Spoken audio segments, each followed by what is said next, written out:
Hey there guys, how's it going? My name's The Reaper. In today's video, I'm going to be talking about why I think review scores for video games are an inherently flawed system. Now, review scores have been around for God knows how long, especially since before video games. We've had them for books, TV shows, movies, and on the face of it, they seem like a perfectly sensible, numerical or kind of quantifiable rating systems for seeing how good something is. You can quickly ascertain, based on review scores, if something's good or not. And on the face of it, it seems like a good system, but I want to detail a few of the reasons why I think it's kind of, when it comes to video games, it's an inherently flawed system. So I'm going to detail a few reasons. Maybe you might agree with me, maybe you might not. If you think of any other reasons, please leave them below in the comments, but I'm going to start off with my few reasons why I think this is an issue in the video game industry. So the first reason I want to talk about is the lack of precision you get when using review scores. So if you look at a few different examples of different game review sites, I've got a few here, you can use the different systems that they use. So for example, GameSpot here, they use an out of 10 rating for games. So it should be 7 out of 10, 5 out of 10, 10 out of 10, etc. Games Radar's next one here uses a star system, so out of 5 stars, but they also have half stars as well. So you could have 2.5, 3.5, 4.5, as well as 2, 3, and 4. So effectively, you've got another out of 10 system, or the equivalent of an out of 10 system there. IGN uses an out of 10 but has decimals, which is quite good. Didn't think I'd be praising IGN, but that's a better system to use because you get more precision there. So you can have, say, instead of a 7 or an 8, you could have a 7.1, 7.3, 7.8. So you get a bit more precision, you can be a bit more precise about how you review something. Newspapers seem to be the biggest offender. I've got a few British newspapers here because I'm obviously from the UK. The Independent uses a star rating system. Presumably it's because they also do film reviews, so I imagine they just keep the systems the same. So they use a star system for that, so 1 to 5 stars. Guardian is the same, another example here, and the Telegraph seems to be the same as well. Now, this is the issue you have with these things. The star rating systems are the biggest offenders. There could be quite a small difference between a 3-star game and a 4-star game, but they've got to come down on one side or the other. Or the difference between a 2 and a 3-star game, they might be very on the fence about what to give it as a final score. However, the reviewer is going to have to come to a conclusion. And the conclusion is not going to be particularly precise. They've got to go, right, I think this game is just about a 4-star, but it's not quite, so I'm going to give it 3. Everyone goes out and goes, right, let's see the review of this game. It's 3 stars, probably not worth picking up. If it had been 4 stars, maybe they would have done, and it might have been just on the cusp, and it's too hard to tell.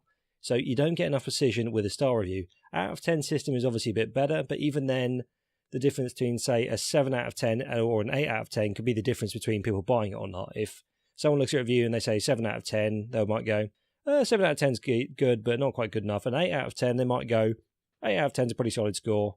I'll give it a go. It can be the difference between someone picking up a game and someone not bothering. It can change the fate of how people perceive a video game just looking at that score, just because there's a lack of precision. And you start to understand that better when you look at a site that uses a decimal score system like IGN. So, for example, instead of a 7 out of 10, they might give a 7.8.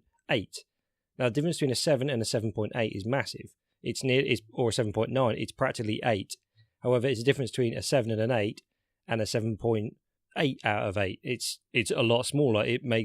That matters how much you go down to a specific decimal rating, which is why it's important that reviewers, if you are going to use a score, they should use a score as precise as possible. Use a decimal system. You get an accurate review as possible. I don't think a star rating is accurate enough.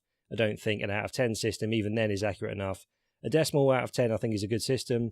But basically, you can see the point. If you look at decimal reviews, and if you look at decimal review scores and how much difference it can make between two different numbers, it can make a lot of difference to how a game is going to get perceived in the overall aggregate review score. So the second point I want to make is, does a review score fit a review's general narrative? Now, what I mean by this is, you've probably come across this at some point before, is you'll be watching a video review or you'll read a full written review, and the score at the end doesn't really seem accurate or doesn't seem to reflect the general narrative of the review. There was quite an infamous case a few years ago of an IGN video review of a Pokemon game, and the woman who reviewed it spent pretty much the entire video singing the game's praises, how it was innovative, it was a really good game, excellent for the generation, but then had a small criticism at the end saying there was too much water and a few too many HMs, and then ended up giving it a 7.8, and one of the taglines became too much water, which kind of became a meme in its own right, because that was the only real criticism they had, was too much water, therefore only a 7.8. Now, this is a rather infamous example, and because it was quite funny, that's probably, if you've heard the term too much water, That's the kind of origin of that meme. You've probably heard that meme a few times before. But basically what it means is, if you just look at the score, you'd probably make an assumption, without looking at the review, you'd probably make an assumption about the sort of things they're going to say. However, you get the full context of a review if you watch the whole video review, if it is a video or the audio, or reading a whole thing, as opposed to just looking at the score. If you just look at the score, you don't get the full context. And often you find when they try and condense all their points, all their different salient arguments into a single numerical value at the end of it, you lose kind of the narrative and the kind of important points they're trying to make. So it's basically, it shows you how difficult it is to fit something like a video review or a written review into a single number. It doesn't reflect the accuracy and the narrative of what the person's trying to say.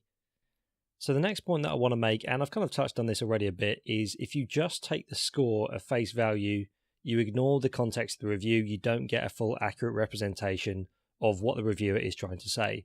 Obviously, a reviewer is a person at the end of the day. You're not necessarily going to come to the same conclusion as they are.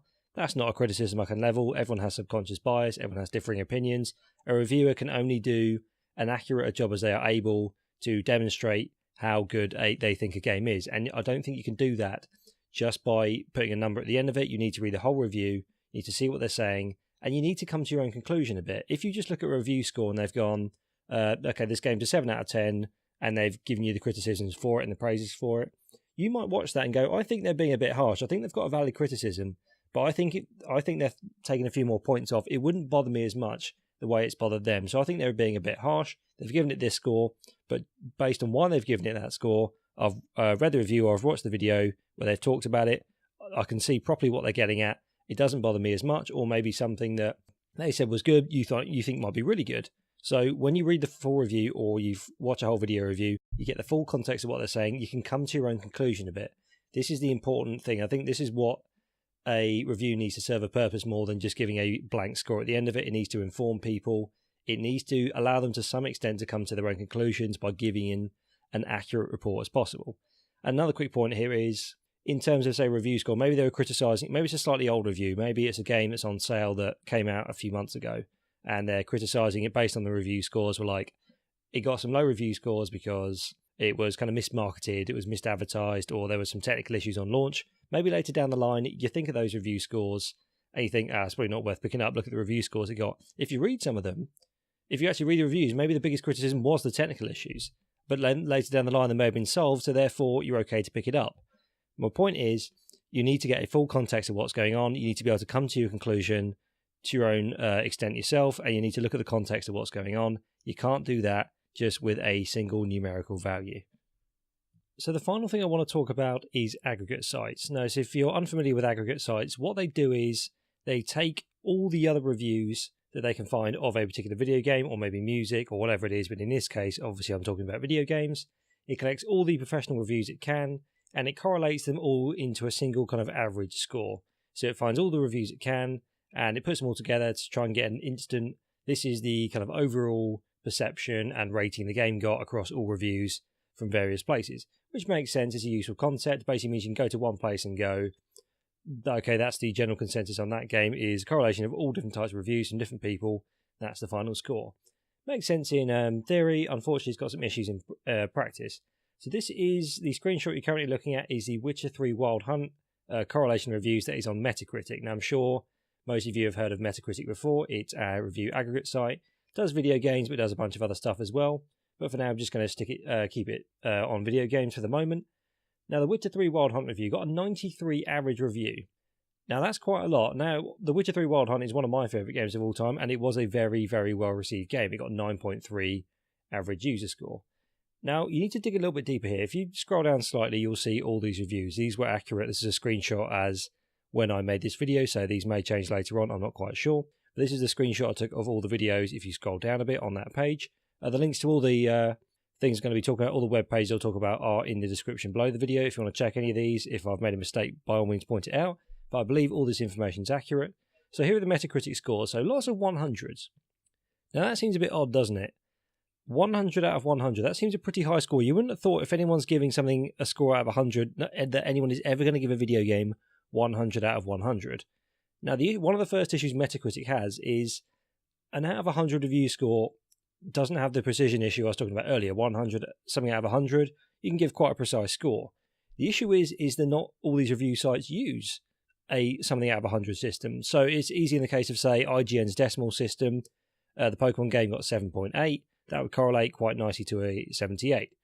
That works quite well. An out of 10 system, similar sort of thing. You'd get an out of 10 system, so a 7 would be 70, 5 would be 50, obviously, stuff like that. It still lacks a precision issue, but 100 out of 100 system makes sense. The real issue is when you get to star-rated games. So a 10 out of 10 doesn't necessarily mean 100 out of 100. A 7 out of 10 doesn't necessarily mean 70. You need more precision than that. So you still got that issue to an extent. The real problem is when you get star-rated games like the newspapers I was showing you earlier. If you look at the Dark Station review, 100 out of 100. If you click on that review, you get to this page. You scroll down, it's rated 5 stars. 5 stars does not mean 100. So already, if you're basing this accurate 93, it's going to be disproportionate considering all the review sites that use star ratings. Any 5-star game is going to get 100 out of 100. That's just not accurate. Same with the 10 out of 10. I don't think is the same as 100 out of 100. It's a bit more precise, but has the same issue. So if you're trying to create an accurate representation of the reviews for a game, 100 out of 100 is a precise system, but it doesn't work because not everyone uses that system. And you get disproportionate reviews, like a bunch of 100s out of 100s, which just isn't accurate.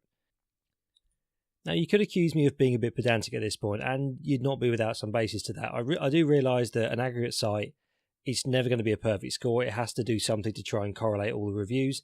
But this is the kind of issue I want to talk about. It's trying to put everything down to a single number is not going to give you an accurate reflection of how good a game is. Yes, I realise in trying to do so there's going to be issues which are understandable. It wouldn't be so bad if people could look at Metacritic and enough people took it with a pinch of salt, realise how they put things together, view it with a bit of scepticism and realise that it's reasonably accurate but there are too many issues, or you can't just take it at face value because there are issues with how they put the scores together that I've just talked about. And the other issue would be I wouldn't have such a problem with an aggregate site like Metacritic, but Metacritic specifically has had a massive impact on the video games industry with its final scores. And considering those scores have issues in how they generate them and how precise people are about them, it can have some really stupid consequences. What you're looking at now is an IGN article, and basically Strauss Zelnick, I believe his name is, if that's correct, hopefully I'm pronouncing that correctly, who's the CEO of Take-Two, basically was quoted as saying, "Unlike many other entertainment businesses, ratings by Metacritic and other reviews really can influence the success of a newly released title. If your ratings go below a certain level, it can really hurt your ability to sell the title, and above a certain level can make a real difference in your success." Basically, he's alluding to the fact that Metacritic ratings can have a big impact on how well your game does, how financially successful it's going to be. Here's another article from Kotaku, which basically references a guy called Chris Avalon. Hopefully, again, I'm pronouncing that correctly. Please correct me if I'm not. Who was quoted as saying, when he was talking about Fallout New Vegas, was a straight payment, no royalties. He said in response to a fan question about the game's financial success, "Only a bonus if we got an 85 plus on Metacritic, which we didn't." Fallout New Vegas got an 84 on Metacritic, so if what this guy is saying is correct, they missed out on a bonus because they were 1 point off a Metacritic ranking. Now here is the Metacritic sort of ranking for Fallout New Vegas. It got, of course, an 84, and it's got the same kind of issues that the Witcher 3 review had I showed you a minute ago. So here's the reviews. Let's just have a look at one in particular. I just clicked on this. Gamer.no, which is a Norwegian site, gave it 90. If we go to the review for that, go to the second page, scroll down. I've put auto-translate on because it is in Norwegian, so I had to just translate it. That's Google Translate. But I'm only interested at the moment in the score, 9 out of 10. And if you look at the other scores on the main website, just the review scores, everything's an exact number. There's no decimals. Their rating system for their games is an out of 10 score. This is the precision issue I was talking about earlier. They missed out supposedly on this bonus because they got 84 rather than 85. If this one review site, even this one on its own, was using a decimal system, it got a 9. It could have got a 9.1 if they were using a different system. It wouldn't have changed how good the game was. But if they were using a decimal system, it could have got a 9.1. That might have ticked it over to 85. Maybe not, but maybe a 9.2 would have done it. That might have ticked it up. So they supposedly missed out on this bonus because this particular review site happened to use a out of 10 system as opposed to a decimal out of 10 system, where they could have got 9.3, 9.2, whatever, which would have upped it slightly. It doesn't change how good they thought the game was, it just changed how precise the score was. And that lack of precision in the scores has meant that supposedly they didn't get the 85, which meant they didn't get their bonus. So this is the biggest issue I have with the Metacritic thing. Yes, I can understand there being some issues in creating an accurate score. However, if that accurate score, or the lack of an accurate score, means or is having a massive impact on how the video games industry works, that's a problem, because decisions are being made and games are being ranked and rated on an inaccurate system. And that's a problem. I don't want something that has such an impact on the video games industry making such a difference when it's not an accurate system of doing something. So that's what I wanted to talk about the aggregate sites for. And I think that pretty much sums up the video as well. So thank you very much for listening to my rant. If there's anything else you want to talk about, maybe I haven't mentioned, have a little bit of a debate, a civil debate, I would say, down in the comments section. Anything I've missed that you think is worth mentioning, by all means.